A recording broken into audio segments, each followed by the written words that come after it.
আওয়ামী লীগের আচরণে দেশের মানুষ বিক্ষুব্ধ হয়ে ওঠে বলছেন রুমিন ফারহানা। নির্বাচন ব্যবস্থার উপর জন আস্থা ফিরিয়ে আনাই বড় চ্যালেঞ্জ বলছে ওয়ার্কার্স পার্টি। বিরতি দিয়ে হলেও দুইবারের বেশি প্রধানমন্ত্রী হওয়ার সুযোগ চায় বিএনপি। নির্বাহী আদেশে সরকার আওয়ামী লীগ নিষিদ্ধ করবে কি জানালেন আইন উপদেষ্টা। এবং সর্বশেষ জানাবো এটিএম আজহারের মুক্তিতে দেরি, বিস্মিত ব্যথিত জামায়াত। এতক্ষণ শুনছিলেন সংবাদ শিরোনাম, এবারে বিস্তারিত। তবে তার আগে অনুরোধ থাকবে আমাদের চ্যানেলটি সাবস্ক্রাইব করে বেল আইকনটি ক্লিক করুন।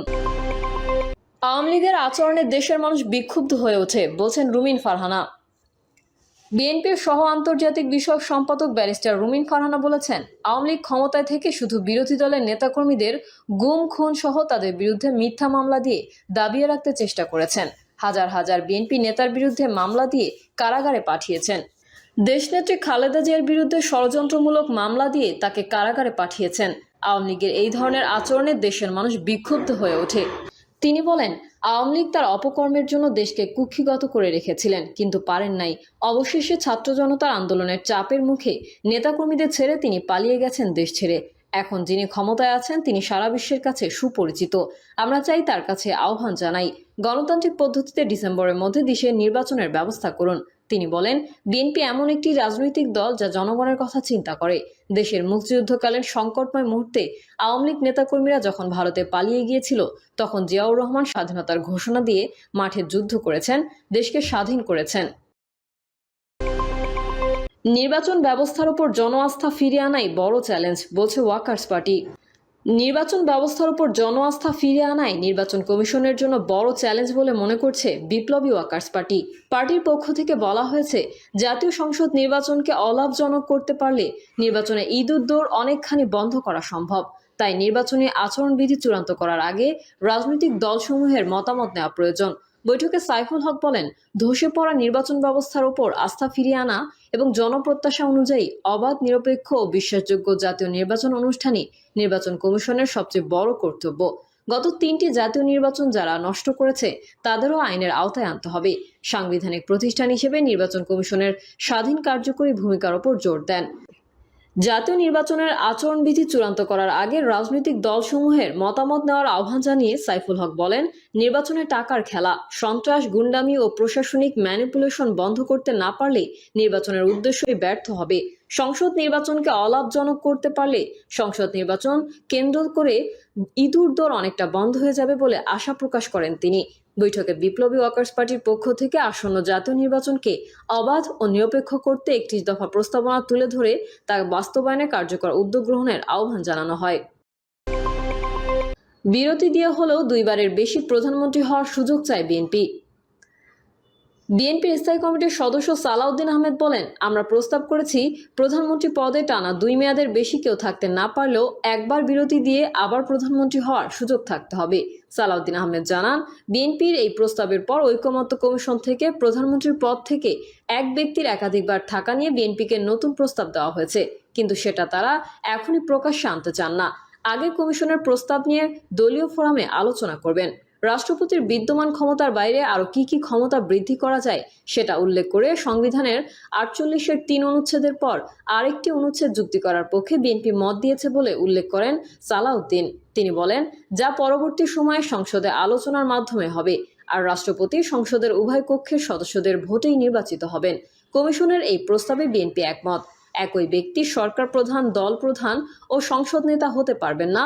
ঐকমত্য কমিশন এই প্রস্তাবে বিএনপি একমত নয় বলে জানিয়েছে সালাউদ্দিন আহমেদ। তিনি বলেন, আমরা বিষয়টি উন্মুক্ত রাখতে প্রস্তাব দিয়েছি, কারণ একই ব্যক্তি সরকার প্রধান ও দলীয় প্রধান হতে পারবেন না, এমন চর্চা আমরা দেখি না। বিএনপি সংবিধানের 5ম সংশোধনী আগের অবস্থায় ফিরিয়ে যাওয়ার প্রস্তাব করেছে জানিয়ে সালাউদ্দিন বলেন, সেখানে ধর্মনিরপেক্ষ কিংবা বহুত্ববাদ কোনোটাই নেই। তবে কমিশন তাদের প্রস্তাবে স্বাধীনতার ঘোষণাপত্রে থাকা সাম্য, মানবিক মর্যাদা ও সামাজিক সুবিচারের কথা যুক্ত করতে বলেছে। আমরা সেখানে একমত পোষণ করেছি। জনগণের মৌলিক অধিকার হিসেবে ইন্টারনেট প্রাপ্তির প্রস্তাবে বিএনপি একমত বলে উল্লেখ করে সালাউদ্দিন বলেন, এটা তো এখনো আছে, এখন শুধু রাষ্ট্রে ইন্টারনেট যেন বন্ধ করে না দেয় সেটা নিশ্চিত করতে হবে। সালাউদ্দিন বলেন, জাতীয় ঐকমত্য কমিশনের অধিকাংশ প্রস্তাবের ক্ষেত্রে আমরা একমত হয়েছি। এখন কিছু কিছু বিষয় আছে যেগুলো আরও বিচার বিশ্লেষণ করতে হবে।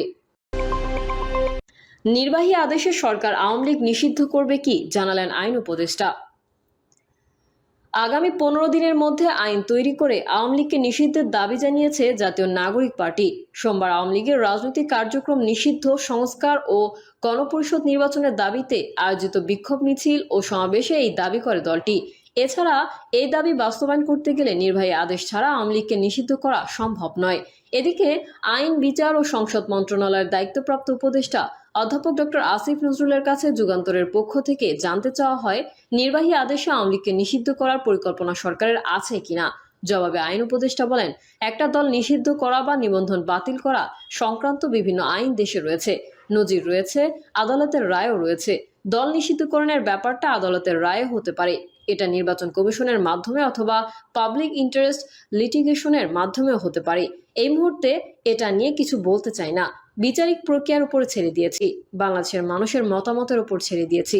জাতীয় ঐকমত্য কমিশনের সঙ্গে রাজনৈতিক দলগুলোর আলাপে যদি সব দল মিলে প্রস্তাব করে যে আওয়ামী লীগকে নিষিদ্ধ করা হোক বা আওয়ামী লীগকে নির্বাচনে যেন অংশগ্রহণ করতে না দেওয়া হয়, অথবা কোনো আদালতের রায়ের অবজারভেশনে যদি নিষিদ্ধ করার বিষয়টি আসে, তখন অবশ্যই সেই অনুযায়ী ব্যবস্থা নেওয়া হবে।